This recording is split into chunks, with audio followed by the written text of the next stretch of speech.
Good morning बच्चों, मैं आदर्श अग्रवाल आप सभी प्यारे प्यारे बच्चों का अपनी बेटी के यूट्यूब के चैनल मेरे पिताश्री की पाठशाला पर बहुत बहुत स्वागत करता हूं। बच्चों, इस समय जो हमारा चैप्टर चल रहा है वो चैप्टर चल रहा है रोटेशनल मोशन का। और रोटेशनल मोशन में आज मैं आपको नए टर्म पढ़ाऊंगा जिसका नाम है टॉर्क या मोमेंट ऑफ फोर्स भी जिसको कहते हैं, मैं उसके बारे में बताऊंगा। बच्चों, मेरे को ये चैनल मेरी बेटी ने बना करके दिया है और उसने इस चैनल का नाम रखा हुआ है मेरे पिताश्री की पाठशाला। और इस ज्ञान की पाठशाला में मैं आपको पढ़ा रहा हूं इस समय फिजिक्स। तो चलिए बच्चों, टॉपिक स्टार्ट करते हैं। तो आज मेरे यूट्यूब चैनल मेरे पिताश्री की पाठशाला पे मेरे पापा आपको टॉर्क पढ़ाएंगे। तो मैं पीछे जाती हूँ, मेरे पापा आपको पढ़ाएंगे। तो चलिए बच्चों, टॉपिक स्टार्ट करते हैं। और आज का टॉपिक है हमारा रोटेशनल मोशन में टॉर्क का।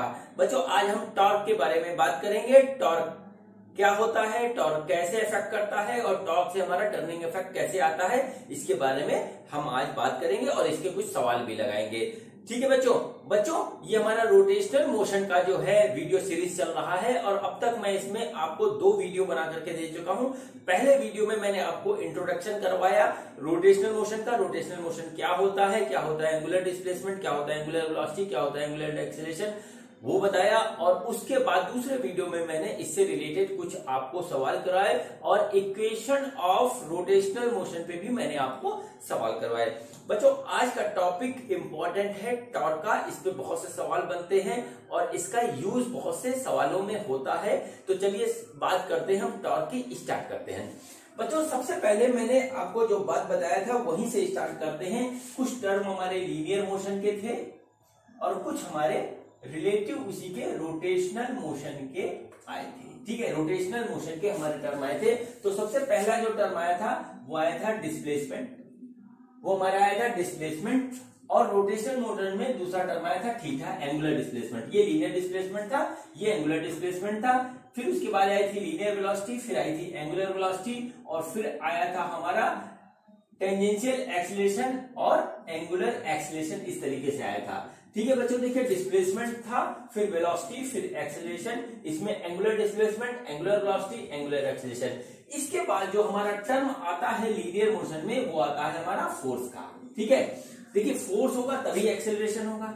बॉडी मूव करेगी तो हमारा वेलोसिटी होगी, वेलोसिटी होगी तो कुछ वेलोसिटी होगी तो बॉडी डिस्प्लेस होगी, यानी कि उसके अंदर डिस्प्लेसमेंट होगा। यानी कि फोर्स क्या है, हमारा रीजन है, कॉज है। मैंने आपको फोर्स वाले चैप्टर में बताया भी था जिसमें हमने पढ़ा था डायनेमिक्स ऑफ द मोशन। उसमें बताया था कि क्या है, फोर्स है हमारा cause. Newton's law of motion में बताई थी कि कॉज के बारे में हम यहाँ पढ़ रहे थे। ठीक है, ऐसा ही एक कॉज होता है रोटेशनल मोशन में जिसके कारण जो है सब चीज होता है। इस चीज को हम कहते हैं टॉर्क। ठीक है, जिस तरीके से फोर्स के कारण एक्सेलरेशन होता है, एक्सेलरेशन के कारण बॉडी की वेलोसिटी चेंज होती है और जब वेलोसिटी होती है बॉडी में तो बॉडी मूव करती है तो उसका डिस्प्लेसमेंट होता है। वैसे ही रोटेशनल मोशन में हमारा टॉर्क होता है। टॉर्क के कारण हमारा एंगुलर एक्सेलरेशन होता है, एंगुलर एक्सेलरेशन के कारण हमारा चेंज इन एंगुलर वेलोसिटी होता है। और जब कभी भी एंगुलर वेलोसिटी चेंज करेगी तो बॉडी रोटेट करेगी और रोटेट करने के कारण हमारा एंगुलर डिस्प्लेसमेंट बॉडी का होगा। एंगुलर डिस्प्लेसमेंट हमारा बॉडी का होगा।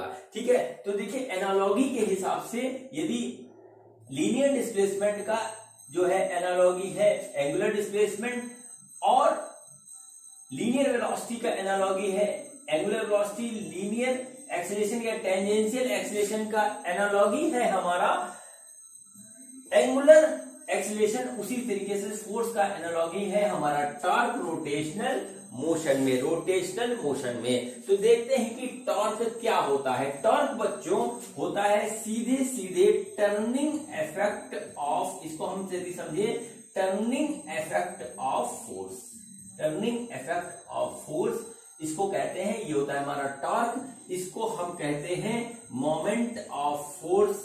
मोमेंट ऑफ फोर्स भी हम इसको बोलते हैं।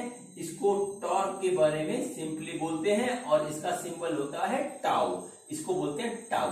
ठीक है, टाउ नहीं, टाउ हरियाणा में होते हैं, ये है टाउ। ठीक है, टाउ।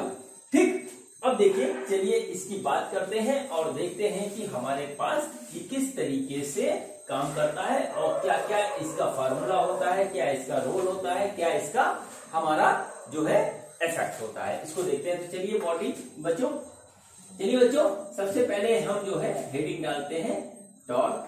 ठीक है, इसको हम कहते हैं moment of force, moment of force. ठीक है, और इसको हम ये भी कहते हैं turning effect of, turning effect of force.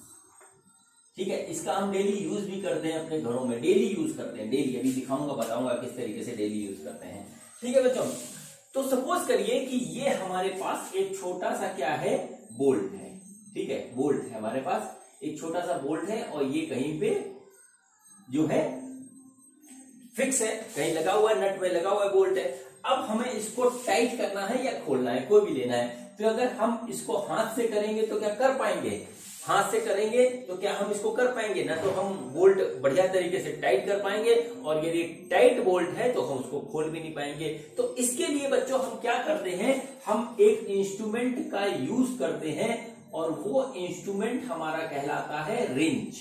ठीक है, वो इंस्ट्रूमेंट हमारा कहलाता है रिंच, और ये अलग अलग साइज के होते हैं। और इसमें क्या होता है कि इसमें एक आगे एक केस बना होता है जिसमें नट फंस जाता है, और इधर एक हैंडल होता है। जब इस हैंडल को पकड़ के हम ऐसे घुमाते हैं या ऐसे घुमाते हैं तो हमारा नट आसानी से खुल जाता है, और जो है हम उसको या तो टाइट कर सकते हैं या उसको हम जो है खोल सकते हैं। ठीक है, तो पहले हम जब बिगर रेंज के नट को खोल रहे थे या टाइट कर रहे थे तो ना तो नट टाइट हो रहा था, ना अच्छी तरीके से खुल रहा था, ना तो अच्छी तरीके से टाइट हो रहा था, ना अच्छी तरीके से खुल रहा था। लेकिन जैसे ही हमने रिंच लगाया तो ये आराम से टाइट भी हो जाता है और खुल भी जाता है। बच्चों, ऐसा क्या कर दिया इस रिंच ने, ऐसा इस रिंच ने क्या कर दिया। ठीक है, क्या किया बच्चों, जो फोर्स हम पहले लगा रहे थे हमारे हाथों में, बाजुओं में तो उतनी ही ताकत है, जो फोर्स हम पहले सिर्फ नट पे लगा रहे थे उससे कम फोर्स हमने रिंच पे लगाई, और हमारा नट टाइट हो गया या खुल गया। हमारा जो ऑब्जेक्ट था वो पूरा हुआ, हमारा पर्पस पूरा हुआ। वो बच्चों इसलिए होता है क्योंकि ये जो रिंच है, हमारा जो अप्लाइड फोर्स होता है, जिसके ऊपर हम एक अप्लाइड फोर्स करेंगे, उसके रेस्पेक्ट में हमको एक टॉर्क दे देता है, और ये टॉर्क जो है इसको जो है खोल देता है या टाइट कर देता है। ये काम हम डेली करते हैं। जब अपने घरों में हम दरवाजा खोलते हैं या बंद करते हैं तो भी हम अपने हाथ से एक फोर्स अप्लाई करते हैं दरवाजे के हैंडल पर, और दरवाजा खुलता है। अप्लाइड फोर्स जो करते हैं उससे हम दरवाजे को एक टॉर्क देते हैं, दरवाजा रोटेशनल मोशन में आता है और खुल जाता है। आप में से जो बच्चे गाड़ी चलाते होंगे, ड्राइविंग करते होंगे, तो स्टीयरिंग पकड़ते होंगे। ठीक है, स्टीयरिंग पकड़ते होंगे तो क्या करता है कि स्टीयरिंग को पकड़कर हम अपने हाथों से स्टीयरिंग पे एक फोर्स लगाते हैं। फोर्स जो है टॉर्क में कन्वर्ट होता है, और टॉर्क रिस्पॉन्सिबल होता है रोटेशनल मोशन के लिए। वो क्या करता है, स्टीयरिंग को रोटेट करता है और हम अपनी गाड़ी को अपने हिसाब से ड्राइव कर लेते हैं। ठीक है, यही काम हम बच्चों पेचकस से करते हैं। हैंडपंप से जब हम नल चलाते हैं तो भी जो है हमारा टॉर्क होता है। क्या होता है कि हमारा हर बार ये होता है कि हम एक फोर्स अप्लाई करते हैं, और वो फोर्स एक सर्टेन डिस्टेंस पे अप्लाई करते हैं। वो फोर्स हमारा टॉर्क में बदलता है, और टॉर्क हमारा पर्पस पूरा कर देता है। ये बच्चों होता है टॉर्क। अब मैं इसकी टर्मिनोलॉजी में आपको समझाता हूं कि हुआ क्या। यहाँ पर आराम से क्या खुल गया। सपोज करिए हमने यहाँ पर इस तरीके से लगाया फोर्स, सपोज करिए हमने यहाँ पर इस तरीके से फोर्स लगाया।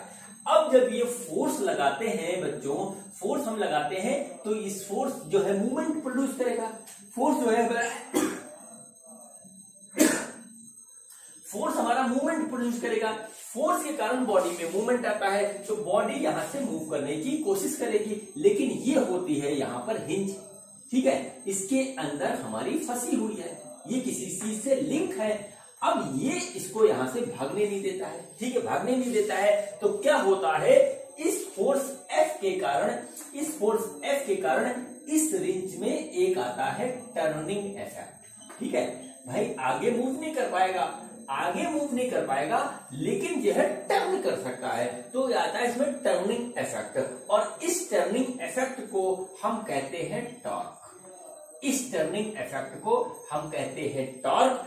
ये टर्निंग इफेक्ट हमारा आता है फोर्स का कारण। ठीक है, तो turning effect of force turning effect of force, turning effect of applied force, ठीक है, applied force, turning effect of applied force, या हम एक बात कहें turning effect of effective force, effective ज्यादा अच्छा, effective force, turning effect of effective force जो है वो हमारा टॉर्क कहलाता है, वो हमारा टॉर्क कहलाता है। इफेक्टिव मैंने क्यों लिखा है वो मैं बताऊंगा, क्योंकि हो सकता है कि अप्लाइड फोर्स आपका ज्यादा हो और इफेक्टिव फोर्स हमारा कम हो, तो अभी हम उसको बात करेंगे। तो जब हम किसी बॉडी पे हम जो है फोर्स लगाते हैं और वो जो है बॉडी रोटेट करने की कंडीशन में है, कहीं से फिक्स है, कहीं से पिवोटेड है, कहीं से हिंज है, कहीं पे फंसी हुई है, तो क्या है वो मूव तो नहीं करेगी स्ट्रेट लाइन पे, वो क्या करेगी उस फिक्स पॉइंट पे एक एक्सिस बनाकर रोटेट करने लगेगी, एक एक्सिस बना के रोटेट करने लगेगी, और वो जो होता है वो हमारा कहलाता है टॉर्क। और इस टॉर्क होता है जो कि अप्लाइड फोर्स का टर्निंग इफेक्ट होता है। बच्चों इसको हम मोमेंट ऑफ फोर्स भी कहते हैं, बच्चों इसको हम मोमेंट ऑफ फोर्स भी कहते हैं, ठीक है। ये हमारी हो गई एक बात। बहुत से एग्जाम्पल है, हम डेली लाइफ में टॉर्क का बहुत यूज करते हैं। जब किसी बोतल का ढक्कन खोलते हैं तो लगता है हमारा, ठीक है, ऐसे पेचकस से खोल रहे हैं तो लगता है हमारा, ठीक है, और भी तमाम चीजों पे हम टॉर्क अप्लाई करते हैं, दरवाजे खोलने पे तो करते हैं। तो मेरे ख्याल से आपको जो है टॉर्क समझ में आ गया होगा, ठीक है। अब हम बात करते हैं कि किस किस चीज पे ये डिपेंड करता है, ठीक है, किस किस चीज पे ये डिपेंड करता है, ठीक है। तो बच्चों ये 3 फैक्टर्स पे डिपेंड करता है, उसको आप नोट कर लीजिए। 3 फैक्टर्स पे डिपेंड करता है। नंबर 1 किस पे डिपेंड करता है कि अप्लाइड फोर्स पे। नंबर 1 करता है हमारा अप्लाइड फोर्स, हमने फोर्स जो है कितनी अप्लाई करी, ठीक है, फोर्स ही हमारा टॉर्क में कन्वर्ट हो रहा है, ठीक है, फोर्स ही हमारा टॉर्क में कन्वर्ट हो रहा है। कितनी फोर्स हमने अप्लाई करी वो हमारा जो है टॉर्क उतना ही ज्यादा देगा। ज्यादा फोर्स अप्लाई करेंगे तो ज्यादा टॉर्क देगा, कम फोर्स अप्लाई करेंगे तो कम देगा। पहला है कि हाउ मच अप्लाइड फोर्स, कितनी अप्लाइड फोर्स है हमारी उस पे। नंबर 2, ठीक है, वेयर वी अप्लाइड फोर्स, हम फोर्स को कहां पर लगाते हैं, ठीक है, ठीक है, where we applied force, position of applied force, position of applied force, या बढ़िया बात कहें हम तो पॉइंट ऑफ एप्लीकेशन, ठीक है, point of application of force, application of force, ये हमारा होता है दूसरा रीजन। तीसरा पॉइंट होता है in which direction, in which direction we apply force on body, ठीक है, किस डायरेक्शन में हम जो है वहां पर उस पर फोर्स लगाते हैं। इन 3 बातों पे हमारा जो है, इन 3 बातों पे हमारा टॉर्क डिपेंड करता है। इससे टॉर्क का मैग्नीट्यूड हमारा निकल करके आता है, ठीक है, टॉर्क का मैग्नीट्यूड हमारा निकल के आता है। अब बच्चों एक एक की बात करते हैं। देखिए ये हमारा होता है अप्लाइड फोर्स। देखिए हमने क्या किया, फोर्स लगा करके इसको घुमाया तो घूम गया। अब मान लीजिए कम फोर्स लगाएंगे तो नहीं घूमेगा, कम घूमेगा, ये बात होगी ना, ज्यादा लगा देंगे तो ज्यादा घूम जाएगा, ठीक है। तो हमारा जो होता है सबसे पहले होता है कि टॉर्क हमारा अप्लाइड फोर्स पे डिपेंड करता है, बात नंबर 1। बात नंबर 2 जो फील करने वाली है वो है कि वेयर वी अप्लाइड फोर्स, हमने कहां पर जो है अप्लाई किया फोर्स को, ठीक है।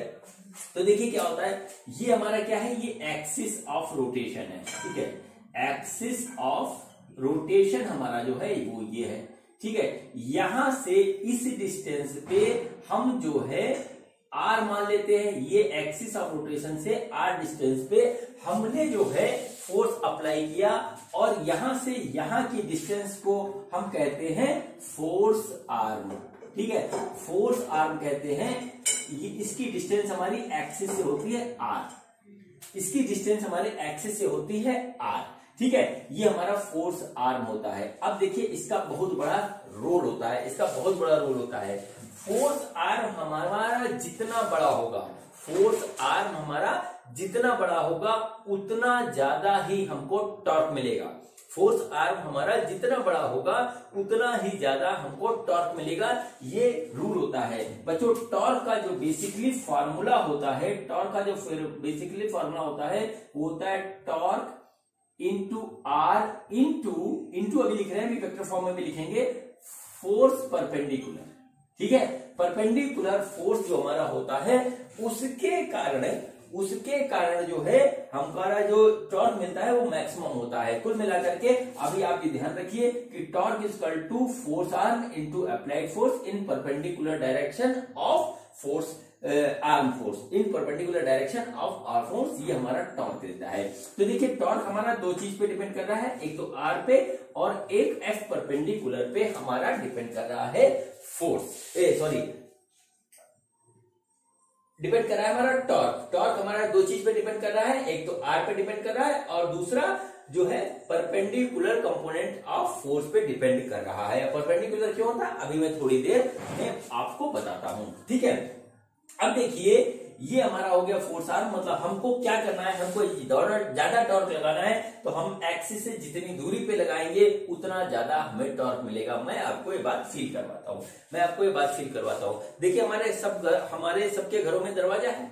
ठीक है, दरवाजे में हैंडल लगा होता है जिससे हम खींचते हैं, दरवाजे को खोलते हैं या बंद करते हैं। तो क्या होता है कि दरवाजा जहां पे हमारा कब्जा लगा हुआ है, जहां से वो हिंज है, उससे मैक्सिमम दूरी पे हमारा लगा होता है हैंडल जिसको पकड़ के हम खींचते हैं। ठीक है, अगर उस हैंडल को हम कब्जे के तरफ लाते जाएंगे तो हमको फोर्स ज्यादा लगानी पड़ेगी। ठीक है, फोर्स ज्यादा लगानी पड़ेगी तब जाकर वो दरवाजा खुलेगा। वो क्या होता है, हैंडल और कब्जे के बीच की दूरी होती है हमारी आर, वो आर ज्यादा होता है तो हम कम फोर्स से जो है दरवाजे को खोल या बंद कर लेते हैं। मेरी बात आप समझ गए होंगे। तो इस आर का होता है बहुत बड़ा रोल, अब बच्चों आते हैं लास्ट पॉइंट पे, वो होता है in which direction we have applied the force. तो चलिए अब हम डायरेक्शन ऑफ फोर्स आपको समझाते हैं, फिर आपको समझ में आ जाएगा एफ परपेंडिकुलर हमने क्यों लिखा था, ये बात आपको समझ में आ जाएगी। ठीक है, सपोज करिए कि हमने जो है इसमें इस डायरेक्शन में ऐसे फोर्स अप्लाई कर दिया। ठीक है, क्या किया, ऐसे यहां से थीटा एंगल पे हमने क्या किया, फोर्स अप्लाई कर दिया। ठीक, अब देखिए क्या होता है, इसके कारण जो है ये देखिए इस डायरेक्शन में ऐसे ऐसे ऐसे ऐसे इसका डायरेक्शन फोर्स का लगेगा, ये एफ। ठीक है, ये एफ हो गया। अब देखिए यदि हम इसको यहां से इस तरीके से खींचे लाइन, एक तो ये देखिए एक हो गया एंगल थीटा इसका, इसके कारण जो हमको ये कंपोनेंट मिलेगा फोर्स का वो मिलेगा एफ कॉस थीटा, और एक दूसरा कंपोनेंट हमको मिलेगा इस तरीके से एफ साइन थीटा। ठीक है, अब यहीं पे बात आती टेक्निकलिटी अब स्टार्ट हो गई इसकी। अब देखिए क्या हुआ, इसमें हुआ क्या मैं आपको साफ साफ बना के बताता हूं। यहाँ पे क्या होता है, ये देखिए एक कंपोनेंट फोर्स का हमको इधर मिला और एक इसके परपेंडिकुलर मिला एफ साइन थीटा। ठीक है, अब देखिए दोनों फोर्स को फील करिए, अगर हम इसको पकड़ के ऐसे खींचेंगे, इस डायरेक्शन में ऐसे खींचेंगे तो क्या ये रोटेट करेगा? नहीं करेगा। ठीक है, नहीं, बिल्कुल नहीं करेगा। हमारा ये फोर्स जब इधर लगेगा तो ये हमारा रोटेट करेगा, यानी कि हमारे लिए जो टॉर्क के लिए रिस्पॉन्सिबल है फोर्स का कंपोनेंट, वो ये वाला रिस्पॉन्सिबल है, ये वाला नहीं है। ये वाला रिस्पॉन्सिबल है, ये वाला नहीं है। यानी कि दो हमारे पास एक फोर्स, यदि इफ नोट कर लीजिए, if force is applied on at a certain angle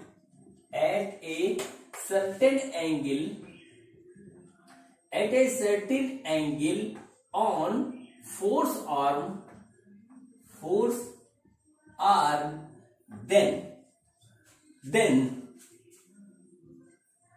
then its component parallel to force arm does not give any torque। ठीक है, हमको कोई टॉर्क ये नहीं देता है। ठीक है, but force perpendicular, component of force इसको लिख लीजिए, but component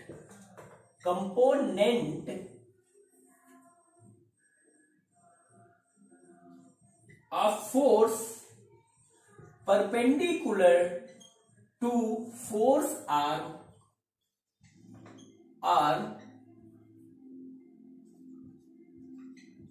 gives us turning effect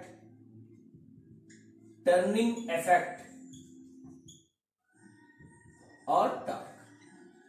ठीक है बच्चों, ये हुआ। देखिए जब हम किसी सर्टेन एंगल पे फोर्स अप्लाई करते हैं तो इसके दो कंपोनेंट हमको मिलते हैं। एक मिलता है इस डायरेक्शन में parallel to the force arm, दूसरा मिलता है perpendicular to the force arm. तो क्या होता है कि हमारे लिए जो है जो पैरेलल टू फोर्स आर्म होता है वो हमको कोई भी टॉर्क नहीं देता है, कोई भी टर्निंग इफेक्ट नहीं देता है, उससे हमको कोई भी मोमेंट ऑफ फोर्स नहीं देता है। लेकिन जो हमारा परपेंडिकुलर कंपोनेंट होता है फोर्स आर्म का, वो हमको टॉर्क देता है। ठीक है, इस बात को आप नोट कर लीजिए। इसीलिए मैंने अभी थोड़ी देर पहले आपके सामने एक फार्मूला लिखा था, torque equal to F perpendicular. अभी मैंने लिखा था, sorry, torque equal to R into F perpendicular मैंने लिखा था। वो इसीलिए लिखा था कि परपेंडिकुलर कंपोनेंट फोर्स आर्म के जो होता है वही हमको टॉर्क देता है। ठीक है, और पैरेलल कंपोनेंट यानी कि हमारे पास देखिए फोर्स के दो कंपोनेंट हो गए, एक परपेंडिकुलर हो गया, एक हो गया हमारे पास पैरेलल। तो जो हमारे पास जो परपेंडिकुलर है ये हमको देता है टॉर्क। ठीक है, ये हमको टॉर्क देता है और ये हमको टॉर्क नहीं देता है। ठीक है, टॉर्क नहीं देता है, इस चीज को नोट कर लीजिए। इस चीज को एक तरीके से और कहा जाता है, उस चीज को नोट कर लीजिए। अगर हमारा फोर्स का कोई कंपोनेंट हमारा जो है एक्सिस से पास हो रहा है, नोट कर लीजिए, if any applied force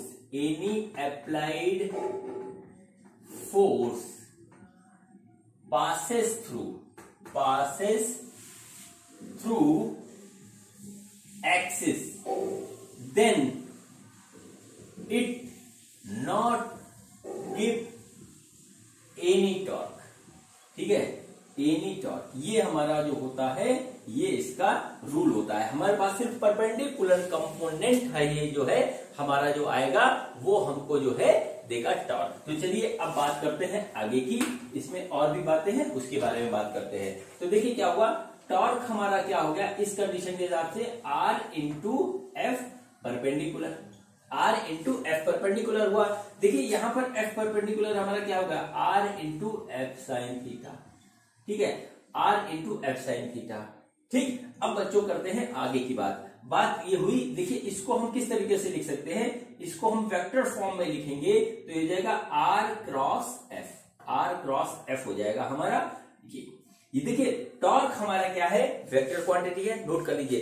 force हमारा क्या है, वेक्टर क्वांटिटी है, और ये डिस्प्लेसमेंट क्या है, ये पोजीशन वेक्टर है हमारा। किस पोजीशन पर हमने लगाया, तो हमने लगाया फोर्स अप्लाई किया, ये हमारा आर जो है पोजीशन वेक्टर है, एफ हमारा फोर्स है, ये भी वेक्टर क्वांटिटी होता है, ये बात आपको पता है। और दो वेक्टर क्वांटिटी का जब हम क्रॉस प्रोडक्ट निकालते हैं तो हमको जो है तीसरी क्वांटिटी वो भी हमारा मिलती है वेक्टर, और ये बच्चों होता है हमारा एक्सियल वेक्टर। ये होता है बच्चों एक्सियल वेक्टर। अब मैं बात करता हूं आपसे आकर के वेक्टर के बारे में, वेक्टर फॉर्म ऑफ टॉर्क के बारे में बात करता हूं। बच्चों मैंने अपने वेक्टर के जो वीडियो में आपको पढ़ाया है, dot product of vectors and the cross product of the vector, ये हमारा क्रॉस प्रोडक्ट का हमारा जो है कंसेप्ट है। इसमें दो वेक्टर्स का हम क्या कह रहे हैं, क्रॉस प्रोडक्ट ले रहे हैं, और उसके कारण हमको ये तीसरा वेक्टर मिल रहा है टॉर्क के फॉर्म में। अब ठीक है, इसका डायरेक्शन होता है एक्सियल, और टॉर्क हमारा जो होता है इसको नोट कर लीजिए, टॉर्क होता है हमारा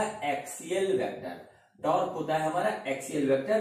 अब हम टॉर्क के वेक्टर फॉर्म की बात करेंगे, फिर उसके बाद उसकी यूनिट एंड डायमेंशन की बात करेंगे। तो बच्चों देखिए टॉर्क का वेक्टर इफेक्ट हमको क्या बताता है और किस तरीके से ये हमारा काम करता है। देखिए मैं आपको एक बात बता दे रहा हूं, इस बात को ध्यान रखिएगा कि फिजिक्स में यदि आप बहुत बढ़िया पकड़ बनाना चाहते हैं, तो आपको वेक्टर का पूरा कंसेप्ट बिल्कुल क्लियर होना चाहिए, कंसेप्ट क्लियर होना चाहिए, उसके सवाल करने आने चाहिए और उसको अप्लाई करना आना चाहिए, क्योंकि फिजिक्स के 90% पार्ट में हमारा वेक्टर लगता है। अभी आप जब सेकेंड ईयर में जाओगे इलेक्ट्रोस्टैटिक्स पढ़ोगे, मैग्नेटिक पढ़ोगे, अल्टरनेटिंग करंट पढ़ोगे, उसमें सब में वेक्टर का प्रॉपर यूज है। मैं जब बच्चों को पढ़ाता हूं तो उनको वेक्टर आता ही नहीं है और बड़ी प्रॉब्लम होती है, तो पहले उनको वेक्टर सिखाना पड़ता है, फिर उसके बाद फिजिक्स इजी हो जाती है। तो वेक्टर पे आप पकड़ बनाइएगा। यहां पे मैं आपको बता रहा हूं torque in the form of the vector. तो अभी मैंने आपके सामने लिखा torque equal to R cross F, ठीक है, आर क्रॉस एफ, और इसको हम लिख सकते हैं, इसको हम इसी तरीके से लिख सकते हैं, जो हो गया torque equal to R F sine theta. ये हमारा वेक्टर फॉर्म है, ये इसका मैग्नीट्यूड का फॉर्म है। इस तरीके से आ गया। ये हमारा क्या है, क्रॉस प्रोडक्ट ऑफ वेक्टर्स का हमारा जो है रूल है। क्रॉस प्रोडक्ट्स ऑफ वेक्टर्स का हमारा यहाँ रूल आ रहा है। क्रॉस प्रोडक्ट्स ऑफ वेक्टर में क्या होता है कि जो हमारा प्रोडक्ट होता है वो भी हमारा वेक्टर क्वांटिटी होता है। अब चलिए बात करते हैं इसकी, ठीक है। सपोज करिए वेक्टर में हम किस तरीके से अप्लाई करेंगे। देखिए सपोज करिए कि ये हमारा एक डिस्क है, ठीक है, ये डिस्क है और यहां पर इसका सेंटर है, सेंटर से इसका रेडियस है और रेडियस के बिल्कुल इस पॉइंट पे हम लगाते हैं एक फोर्स F इस तरीके से, ठीक है। ये हमारा R हो गया पोजीशन वेक्टर और ये अप्लाइड फोर्स हो गया इस तरीके से। अब हम इसमें लगाएंगे क्या कहते हैं वेक्टर का रूल। तो वेक्टर का रूल हमारा क्या था, वेक्टर का रूल हमारा ये था कि दो वेक्टर्स को हम क्या करते थे, इस तरीके से रखते थे। एक वेक्टर होता था A, एक वेक्टर होता था B, तो हम करते थे A क्रॉस B, ठीक है, A क्रॉस B। तो हम उसके लिए क्या करते थे, वेक्टर निकालने के लिए A के डायरेक्शन में हम रखते थे उंगली और इसको ऐसे कर देते थे। तो ये थंब का डायरेक्शन होता था, ये हमको इसके क्रॉस प्रोडक्ट का डायरेक्शन देता था। अब देखिए हमारा जो है फोर्स अप्लाई यहां हो रहा है, फोर्स हमारा अप्लाई यहां हो रहा है, तो हम क्या करेंगे, इसको उठा करके यहां पे इस तरीके से रखेंगे। देखिए हम वेक्टर को शिफ्ट कर सकते हैं, ये बात आपको पता है, वेक्टर वाले चैप्टर में बता चुका हूं। तो देखिए ये हमारा क्या हो गया, फोर्स वेक्टर हो गया, ये इसके बीच का हो गया एंगल, ये इसके बीच का हो गया एंगल जो भी है, ठीक। उसके बाद क्या हुआ कि हमने R क्रॉस F किया इस तरीके से, R क्रॉस F हमने इस तरीके से किया। फिर से देख लीजिए R क्रॉस F, ठीक है।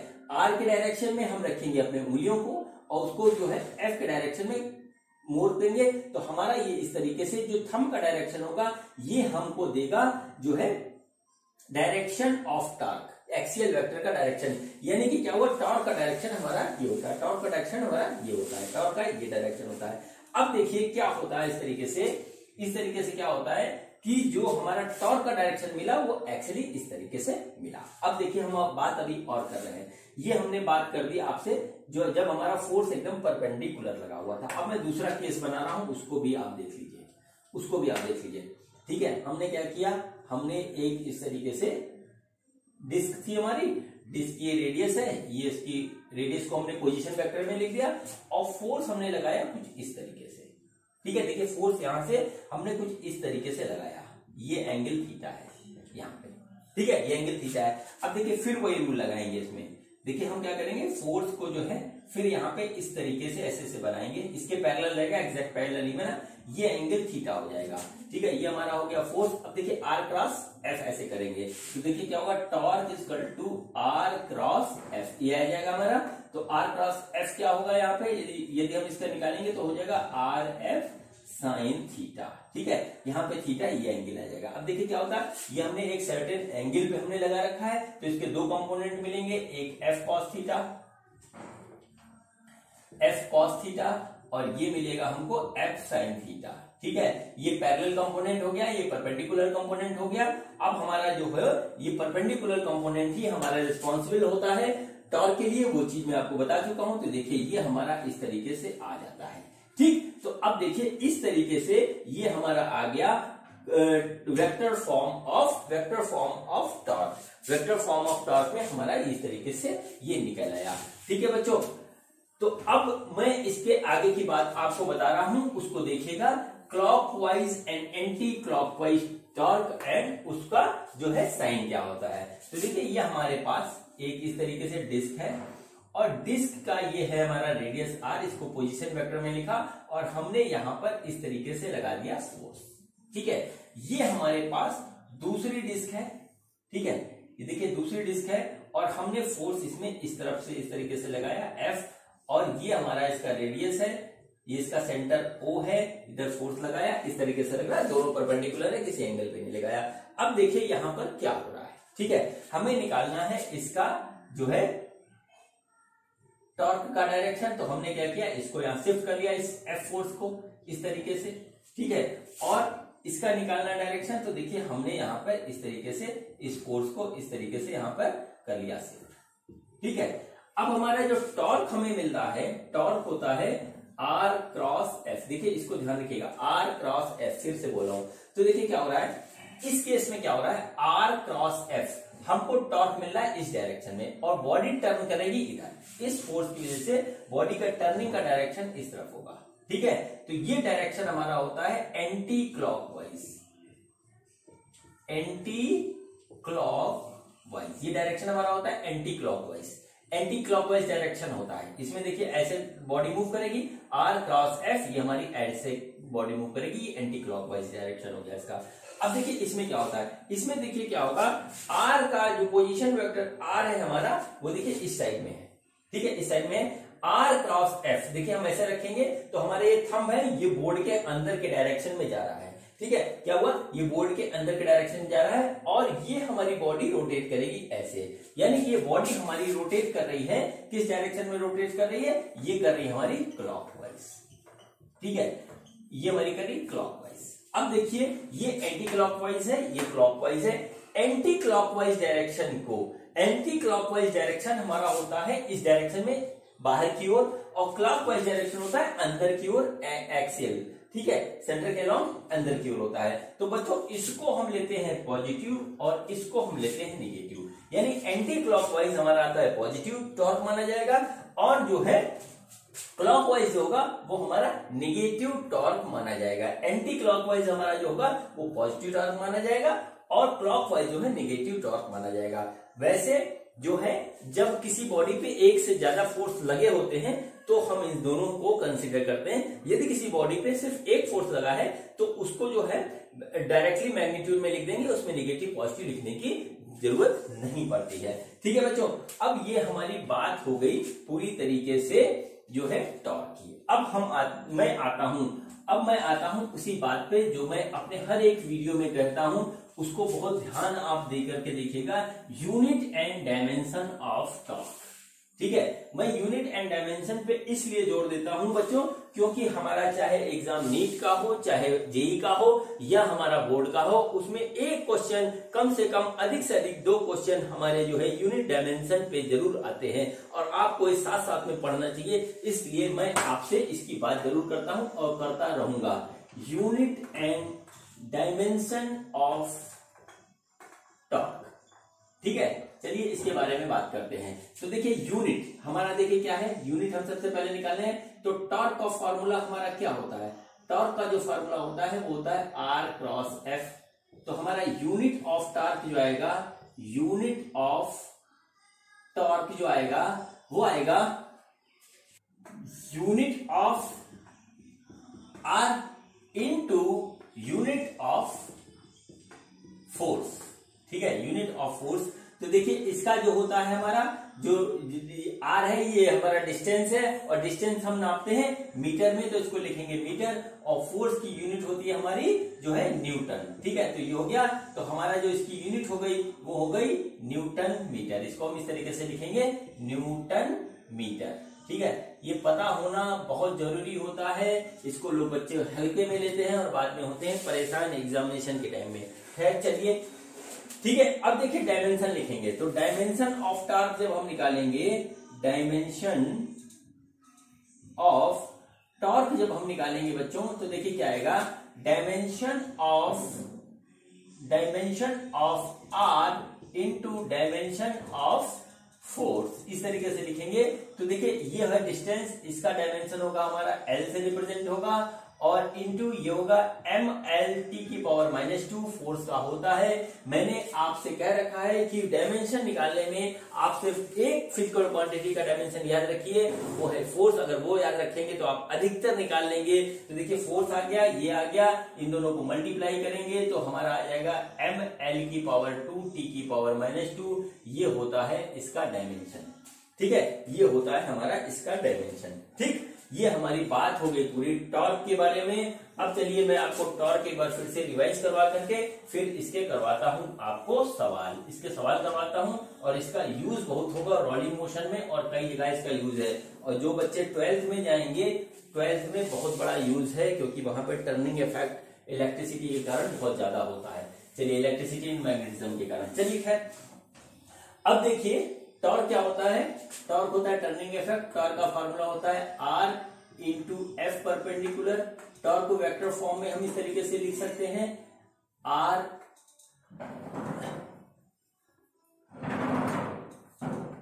क्रॉस F, या इसको इस तरीके से भी लिखा सकता है, torque equal to RF sine theta. ठीक है, F परपेंडिकुलर जो होता है हमारा, F परपेंडिकुलर हमको देता है टॉर्क। ठीक है, F पैरेलल, ठीक, F पैरेलल जो होता है वो हमको टॉर्क नहीं देता है, टॉर्क नहीं देता है। ठीक, F पैरेलल हमको टॉर्क नहीं देता है। क्यों नहीं देता है? वो इसलिए क्योंकि ये एक्सिस ऑफ रोटेशन से पास होता है। तो यहां पे लिख दीजिए the component of force that passes through axis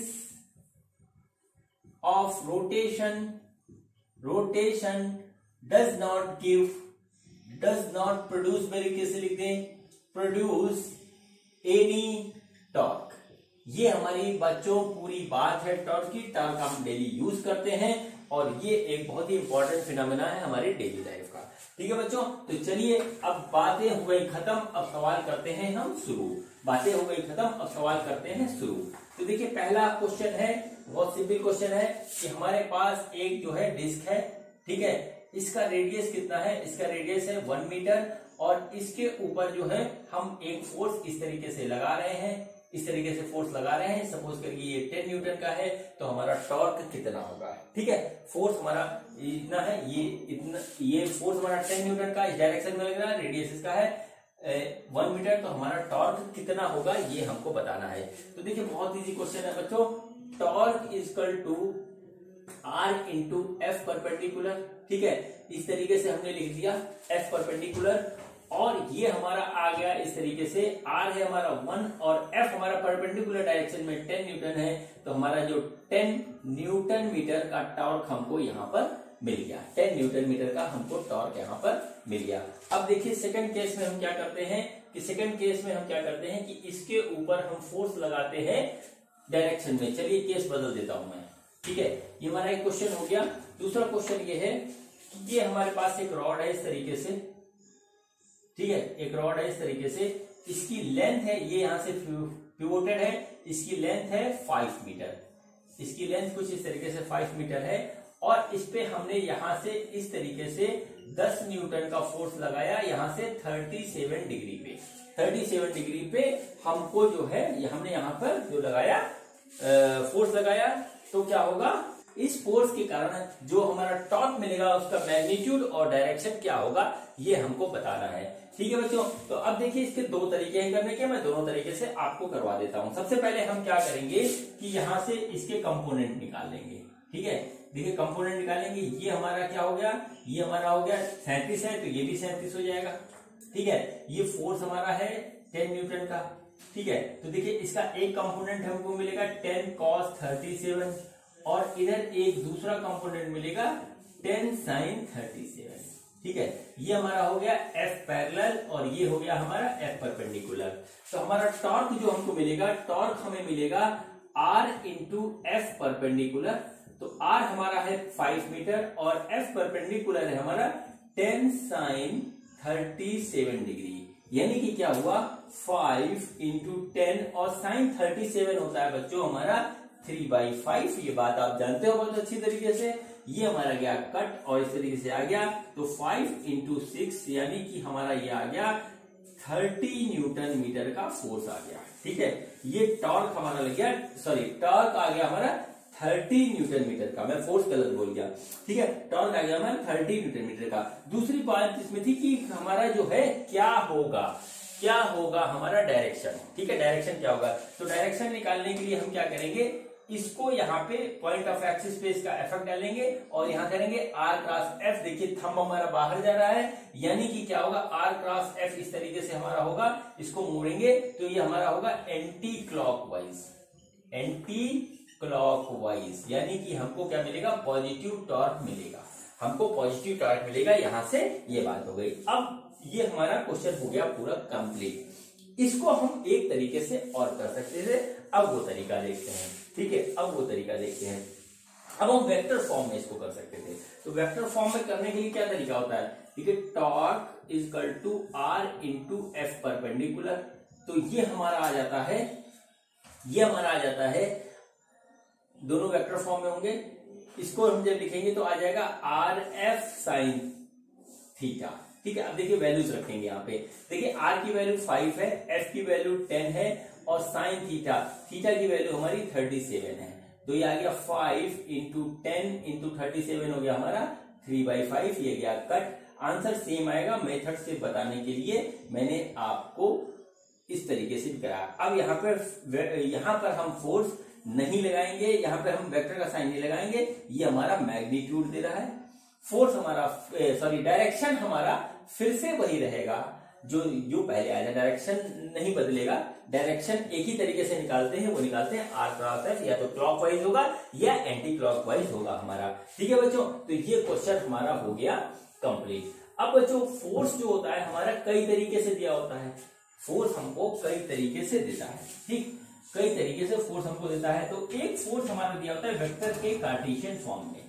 ठीक है, वेक्टर के कार्टेशियन फॉर्म में हमको फोर्स दिया होता है। तो क्या दिया होता है कि सपोज करिए कि फोर्स हमारा कुछ इस तरीके से है, 2i cap plus 3j cap plus 4k cap, इस तरीके से कोई फोर्स है।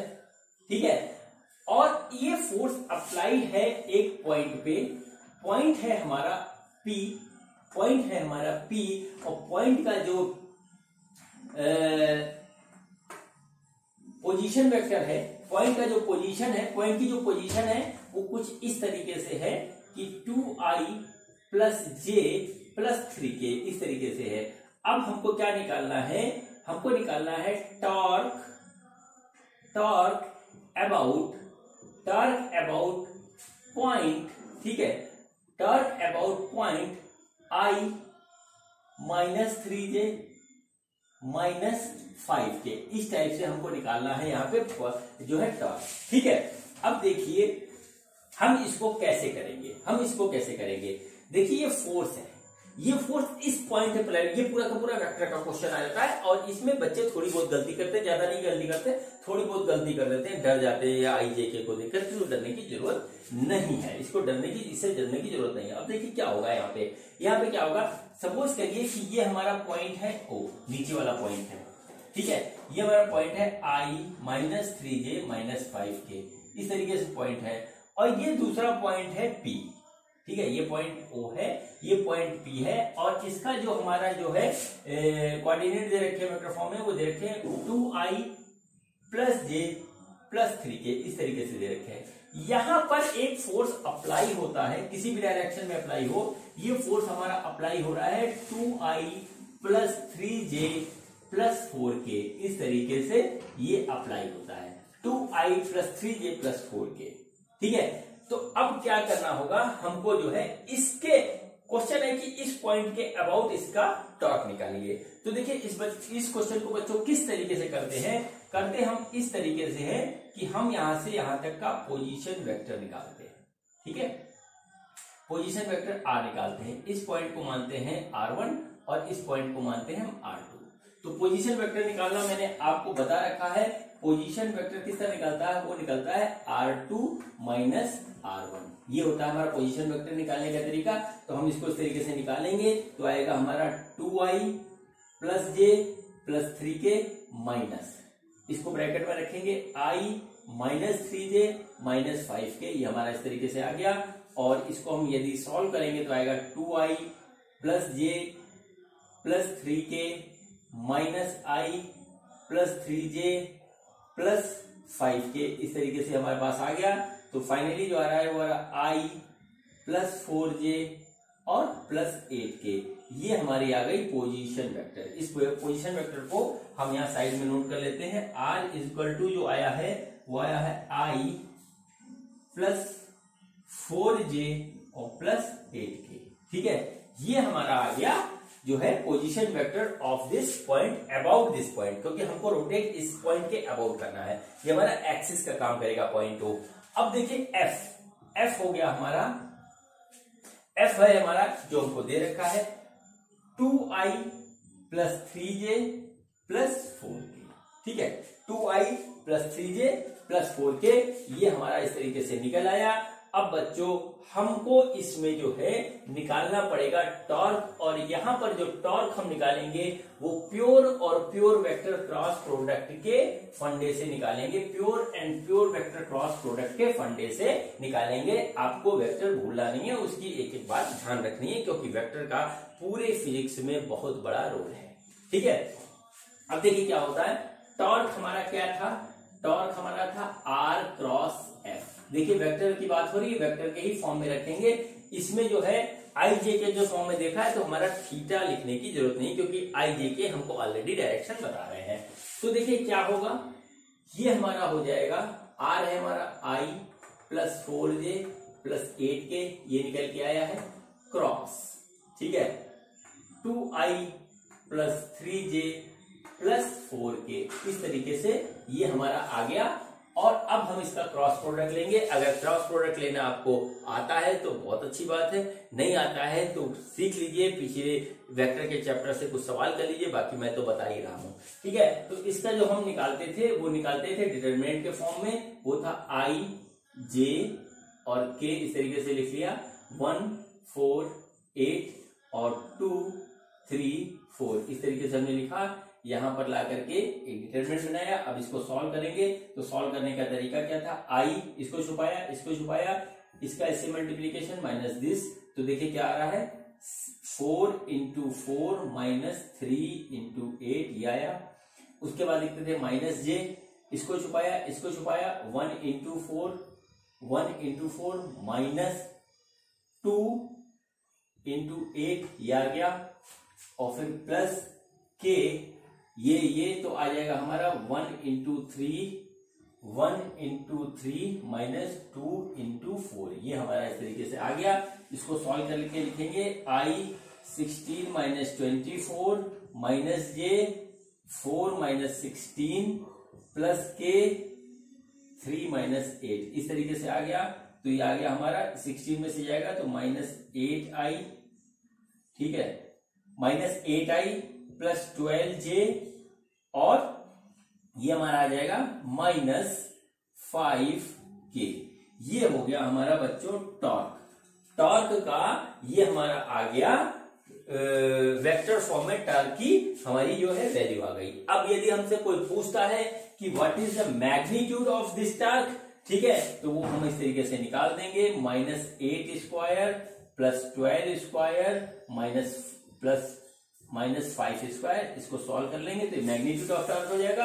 और ये हमारा डायरेक्शन हमको दे रहा है कि इस डायरेक्शन में इतना टॉर्क हमारा लगेगा। बच्चों इस टाइप के भी सवाल आते हैं, खास तौर से बोर्ड के एग्जाम में आ जाते हैं। नीट और जेईई में इस टाइप के सवाल नहीं आएंगे, उसमें इसका यूज आएगा, ठीक है बच्चों। तो ये हमारे हुए कुछ सवाल। अब मैं आपको एक सवाल करवाता हूं जिसमें जो है हमारा एक ही बॉडी पे कई फोर्स लग रहे हैं, ठीक है, एक ही बॉडी पे हमारे कई फोर्स लग रहे हैं, तो हम उसको किस तरीके से करेंगे, ठीक है बच्चों।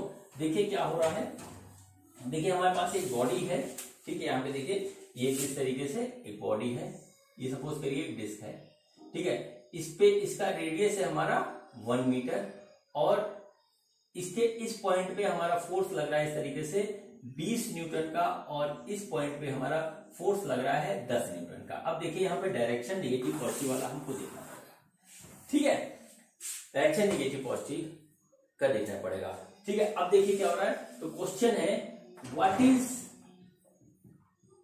What is the value of net torque and direction of net torque, ये हमारा आ गया, ठीक है। अब देखिए हमको इसको करना होगा, ये पॉइंट ए है, ये पॉइंट ए है, ये पॉइंट बी है, ये ओ ए बी इस तरीके से है। तो देखिए सबसे पहले हम क्या करेंगे, इस पॉइंट के अबव इस फोर्स के कारण हम निकालेंगे टॉर्क, इस फोर्स के कारण हम टॉर्क निकालेंगे। देखिए इस फोर्स के कारण हमारा जो टॉर्क मिलेगा वो इस डायरेक्शन में मिलेगा, और वो हमारा होगा क्लॉकवाइज, ठीक है, क्लॉकवाइज होगा। और इसके कारण जो हमारा देखिए टर्न इधर जा रहा है, ये होगा हमारा एंटी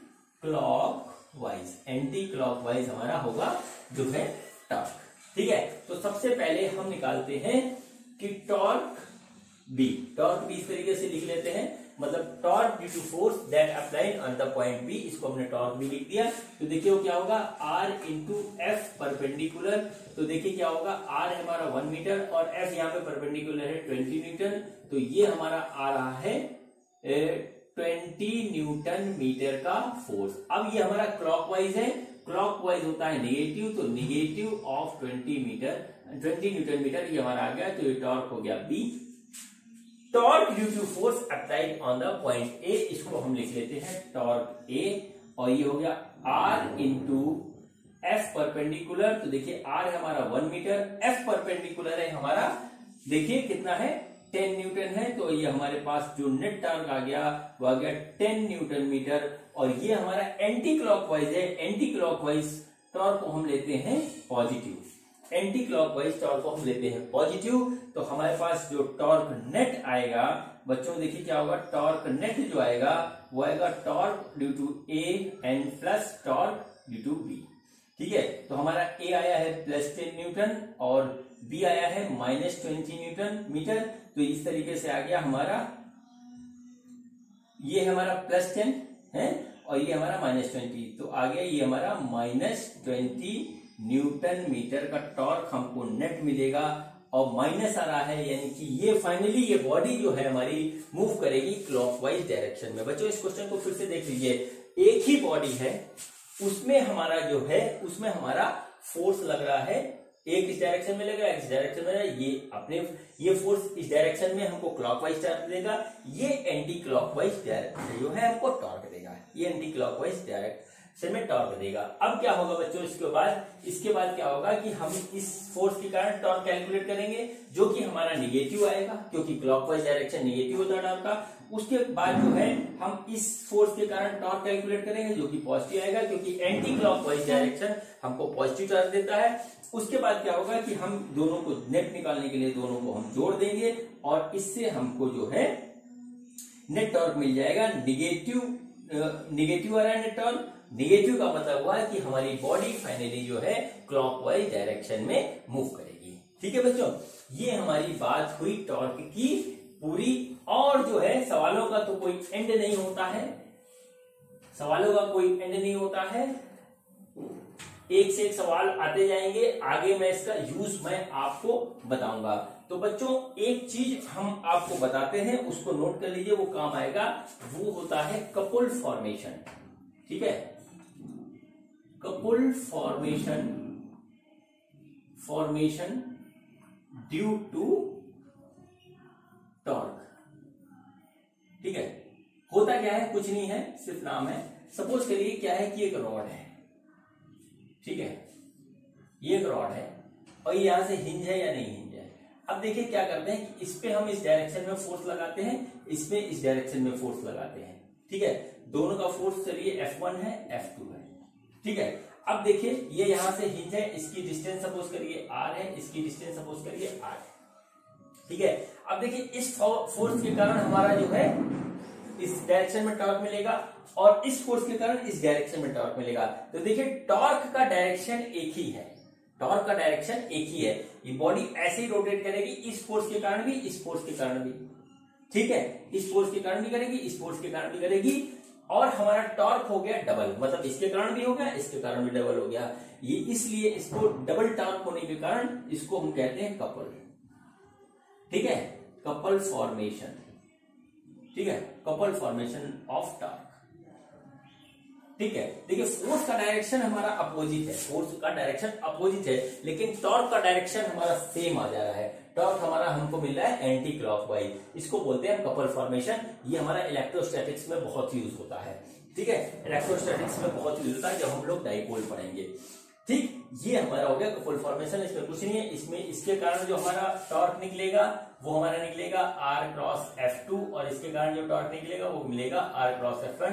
और कपल में ये हो जाएगा दोनों को जोड़ देंगे हम तो हमारा आ जाएगा R क्रॉस F1 प्लस इसको T1 कर लें, इसको T2 कर लें इस तरीके से, तो टाउ 1 एंड प्लस टाउ 2 बराबर R into F1 and R into F2।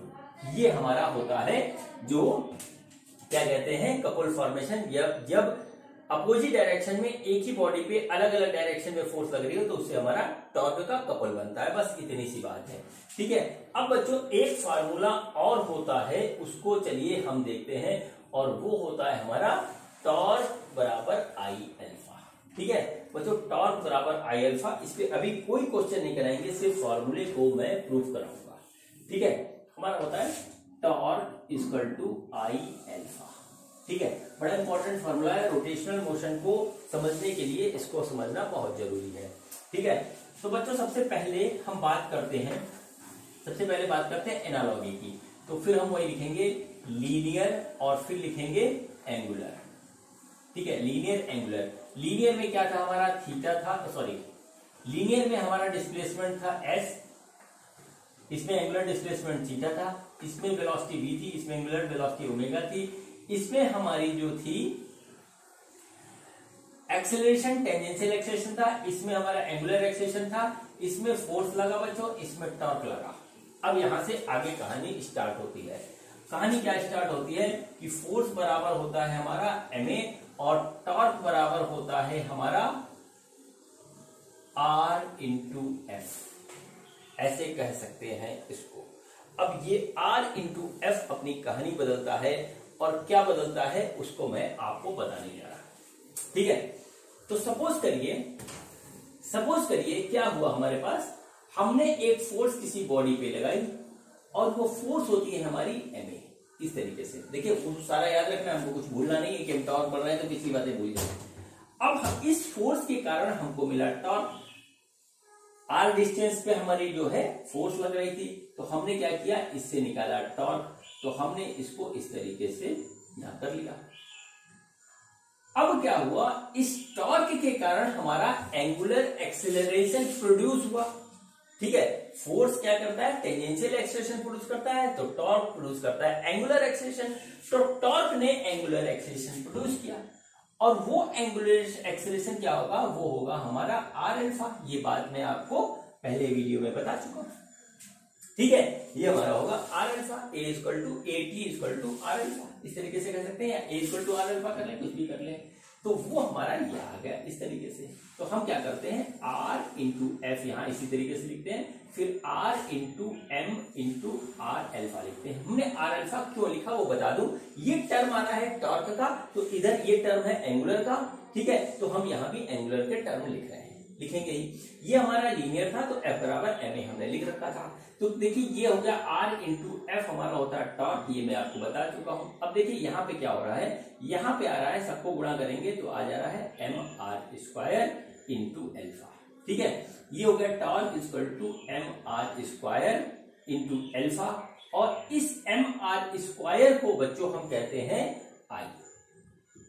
आई क्या होता है, आई होता है हमारा moment of inertia, moment of inertia होता है बच्चों हमारा। तो ये हमारा हो गया torque equal to I alpha, ये हमारा आ गया, ठीक है। ये हमारा आ गया torque equal to I alpha, जहां आई है हमारा जहां आई है हमारा mr², इसको हम कहते हैं मोमेंट ऑफ इनर्शिया, इसको मोमेंट ऑफ इनर्शिया कहते हैं। अब चलिए थोड़ी सी बात इसमें और करते हैं, फिर आज का वीडियो मेरा खत्म हो जाएगा। ठीक है बच्चों, देखिए क्या हुआ, यहां से फिर आते हैं एनालॉगी के ऊपर, यहां से आते हैं फिर एनालॉगी के ऊपर, क्योंकि इस टाइप के भी क्वेश्चन आ जाते हैं। तो हम इसको यहां लिखते हैं F बराबर ma हो गया, ठीक है, और टॉर्क इक्वल टू, इसको हम जब कन्वर्ट कर रहे हैं तो हो गया I अल्फा। ठीक, तो जो फोर्स में m का काम है वही टॉर्क में I का काम है। m क्या होता है, m का क्या होता है Newton's first law of motion के हिसाब से, m होता है इनर्शिया, ठीक है, m होता है इनर्शिया, और I यहां पे होता है moment of inertia, moment of inertia, ठीक है, मोमेंट ऑफ इनर्शिया। m क्या करता है, m बॉडी को रोटेट होने के लिए अपोज करता है, सॉरी m क्या करता है लीनियर मोशन में, m क्या करता है बॉडी को मूव करने के लिए अपोज करता है। न्यूटन्स लॉ ऑफ मोशन क्या होता है कि जब एक बॉडी रेस्ट में है तो रेस्ट में रहेगी, और जब बॉडी मूव कर रही तो मूव करेगी, यानी कि बॉडी को चेंज करने के लिए हमको एक रीजन चाहिए होता है, ये Newton's first law of motion है। और वो रीजन को अपोज करता है बॉडी का मास, उसको बोलते हैं इनर्शिया। इसमें क्या होता है कि टॉर्क में भी यही कहानी लगती है। टॉर्क जब किसी बॉडी पे अप्लाई फोर्स किया जाता है, टॉर्क होता है तो उसको रोकता है मोमेंट ऑफ इनर्शिया कि आप मत घूमो, आप मत घूमो कहता है, लेकिन उसके बाद भी टॉर्क ज्यादा होता है तो घूम जाता है, तो वो हमारा होता है मोमेंट ऑफ इनर्शिया। इसका जो है सेपरेट 4-5 वीडियो आपको मिलेंगे। मोमेंट ऑफ इनर्शिया बहुत ही इजी टॉपिक है, बहुत ही अच्छा टॉपिक है, इसके बहुत डिटेल में मैं आपसे बात करूंगा। कॉन्टिन्यूसली आपको वीडियो 4-5 मिलेंगे, सारे वीडियो जिसने देख लिए कंसेप्ट को अप्लाई कर दिया तो मोमेंट ऑफ इनर्शिया हो जाएगा खेल। ठीक है बच्चों, तो ये मैंने आपको आज जो है टॉर्क के बारे में पूरी बात बताई है, ठीक है, और आपको एक नए टर्म से इंट्रोड्यूस करवाया, उसका नाम है मोमेंट ऑफ इनर्शिया। ठीक है बच्चों, अगला वीडियो होगा हमारा इक्विलिब्रियम पे, जो हम टॉर्क के कारण इक्विलिब्रियम, स्टैटिक इक्विलिब्रियम, जो इसमें लीनियर फोर्स और टॉर्क दोनों के कारण हमको इक्विलिब्रियम मिलता है। फिर उसके बाद हम स्टार्ट करेंगे मोमेंट ऑफ इनर्शिया। तो बच्चों आज का वीडियो यहीं खत्म होता है, पढ़ते रहिए, बढ़ते रहिए, थैंक यू।